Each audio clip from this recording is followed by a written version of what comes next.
무조건 투자자들이 많이 들어갔다고 해서 안전빵이다? 그건 아닙니다. 절대. 투자자들도 다 똑똑하다? 그것도 아닙니다. 처음 물려봐야 아파야 어른이다, 아파야 투자다.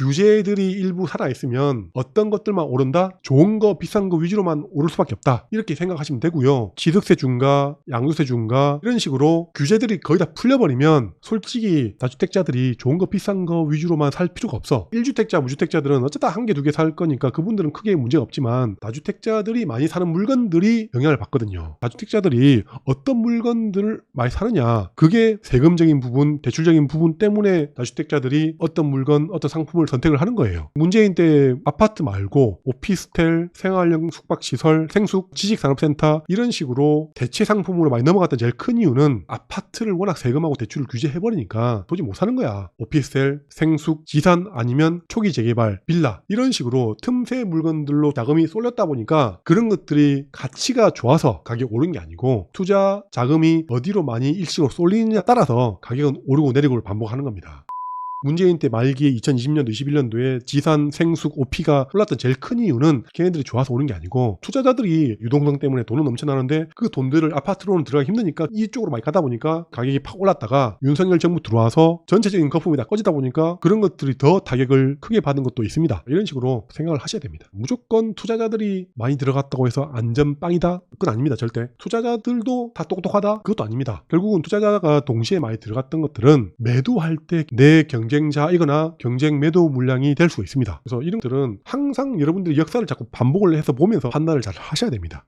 투자자들끼리 그때 유행에 맞춰서 많이 들어가는 물건들은 그때 당시는 남들은 다 들어가고 나만 못 들어가니까 너무 속상하고 나도 무조건 따라 들어가야지 하면서 뒤따라 들어가면 제가 볼 때는 최소한 60% 70% 이상은 향후에 물릴 확률도 있다라고 생각하고 들어가셔야 돼요. 여러분들이 남들보다는 좀 덜 먹더라도 빨리 빠져나가는 것도 하나의 방법일 수도 있는데 이거는 지나와 보니까 경험적으로 느끼는 생각이지만 지금 당장 가격은 또 오르고 있고 지금 안 사면 나만 또 늦은 거 아닌가라고 조급한 것도 있고 남한테 뒤처지는 거 싫어하는 분도 있다 보면 그때 그리고 또 가격이 오르고 있으니까 이거를 쉽게 팔 수 있다? 이게 쉽지가 않아요. 왜냐면 지금 좀만 더 있으면 최소한 몇 천만 원 더 오를 것 같은데 이거를 여러분들이 그 욕심을 내려놓고 지금 바로 팔 수 있다? 진짜 쉽지 않아. 지금 와서 물려보니까 아 그랬어야 되는구나 라고 생각하지만 당장 그게 지금 막 엄청나게 오르고 있는 상태에서는 이게 진짜 쉽지가 않아요. 그래서 이게 항상 얘기하지 않습니까? 처음 물려봐야 아파야 어른이다, 아파야 투자다 그런 얘기를 하지만 남들 지금 다 분양권 사고 있지 않습니까? 사고 싶잖아, 엄밀히 얘기해서. 근데 이게 결국은 또 문재인 때 20년도, 21년도, 22년도에 그때 막 샀던 것들이 다시 또 2, 3년 지나니까 가격이 떨어지고 있는 거잖아요. 지금 투자자들이 엄청나게 많이 들어갔던 물건들도 결국 2, 3년 뒤에는 어떻게 될지는 또 모르는 거거든요. 그래서 이게 진짜 쉽지 않습니다. 어렵고 내 마음을 컨트롤하는 것도 정말 더 어렵고 제 얘기에 다들 공감하실지 모르겠지만 저도 뭐 투자를 엄청나게 길게 하진 않았지만 그래도 최소한 10 몇 년 동안 이 투자 시장에 참여를 하다 보니까 요게 조금은 보여요. 조금은 100% 다 보이진 않지만 저도 제 욕심을 100% 다 컨트롤하는 것도 아니고 엄청나게 많이 물려보다 보니까 남들보다는 좀 조심은 하는 편이죠. 돈도 별로 없고 공격은 한번 하긴 해야 되는데 내 모든 자산을 다 올인해가지고 공격해가지고 돈을 벌 때는 또 많이 벌거든요. 항상 매수보다 매도가 훨씬 더 어려운 게 맞습니다. 그리고 또 많이 물려보면 물려볼수록 겁도 나고 한번 물려보니까 물린 게 얼마나 아픈지를 경험을 하거든. 기껏 투자 한 2, 3년 하신 분들 말고 최소한 10년, 20년 이상 투자하신 분들 보면 그분들도 내가 봤을 때는 한 번도 안 물리신 분을 제가 본 적이 없어요. 그리고 엄청나게 많이 물리신 분도 제가 봤고 2번, 3번 거의 파산 직전까지 갔다가 살아나서 다시 또 성공하신 분도 계시고 친한 형님 같은 경우는 세무조사만 3번 이상 받았어요. 세무조사 받을 때마다 세금 몇 억씩 내고 그랬던 분도 계시고 그러면서 그분이 제가 봤던 투자자들 중에 세금은 정말 제일 잘 알고 그거를 정말 제일 잘 활용하는 분 중에 한 분이거든. 기본 세무사들보다 훨씬 더 잘 아시고 실전으로 확실하게 더 잘 알고 계시거든요. 지금 잠깐 얘기하는 거지만 물리는 것도 경험을 많이 해보셔야 된다. 그 얘기를 하는 거예요. 너무 물리는 게 두려워가지고 아무것도 못하면 또 아무것도 일어나지도 않고 정말 내가 망할 정도까지 물리는 거는 너무 힘들고 그 정도까지는 아니더라도 이 정도는 내가 물려도 타격 자체가 크지 않다 생각하면 적당히 이런저런 투자 물건들, 투자 상품들 경험해보는 것도 나쁘지 않죠. 제가 맨날 하는 얘기가 너무 두려워하지도 말고 또 너무 공격적으로도 하지 마시고 물론 뭐 자기가 잘 알고 자기가 정말 재밌고 하는 분야는 인생에서 항상 방어만 하면서 살 수 없지 않습니까? 한 번쯤은 제대로 된 공격을 해봐야지. 남들 별로 관심 없고 나만 잘 알면 내가 엄청나게 많이 사가지고 돈도 많이 벌어봐야지. 흐름이 또 바뀌어버리면 그게 또 내 발목을 잡으면서 물릴 수도 있지만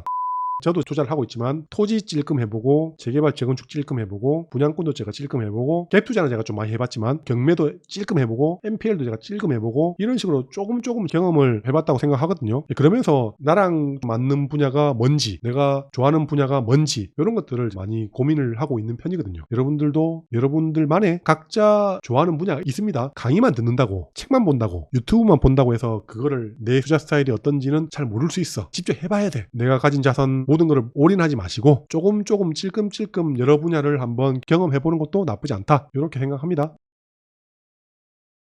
쓸데없는 내용을 너무 길게 얘기한 것 같은데 이게 근데 제가 봤을 때는 상당히 중요한 얘기입니다. 제가 경험했을 때는 저보다 훨씬 더 경험치가 많고 분석을 잘 하시는 분들도 계시겠지만 이렇게 생각하시고 투자를 하는 것도 나쁘지 않다. 마인드적인 얘기도 재밌죠? 많이 물려보고 많이 힘들어 봐야 이런 게 마인드가 생깁니다. 사기만 하면 다 돈 잘 벌고 팔 때만 되면 다 잘 팔리고 하면 걱정이 없겠지만 이게 불가능한 얘기입니다. 투자했던 모든 물건들이 다 성공하고 손해 한 번도 안 보면 그분들은 나중에 크게 한번 물릴 날이 올 겁니다. 왜냐면 자만심이 생기거든. 나는 잘해. 남들은 다 이래도 난 잘할 수 있어. 이런 자만심이 생기기 시작하면 처음에는 짜잘하게 아파트 분양권 5천만 원, 1억 정도 투자하다가 나중에는 에이 뭐 아파트 이건 뭐 초짜들이 하는 거지 라고 하면서 나는 이제 건물, 건축, 토지 이런 식으로 규모가 큰 걸로 갈 확률도 있거든요. 이렇게 가신 분들 중에 몇십억 파산하고 그런 분들도 몇 명 맞습니다. 옛날 60억, 70억 조합건설회사 차려가지고 완전히 폭삭 망하신 분도 제가 봤고 한강까지 가설하려고 갔다가 내려오신 분들 봤고 역전세 20억, 30억 이렇게 맞으신 분들 봤고 옛날에 그런 분들하고 직접 얘기도 해보고 실제 이게 그냥 누가 건너 이랬다더라 이런 것도 중요하지만 실제 그 경험을 해보신 분하고 직접 얘기해보고 이런 것도 상당히 중요합니다. 그분들도 다시 재기하고 성공하신 분도 계시거든요. 그분들한테 또 배울 게 엄청나게 많거든요. 저보다 내공이 엄청나게 큰 분이다 보니까.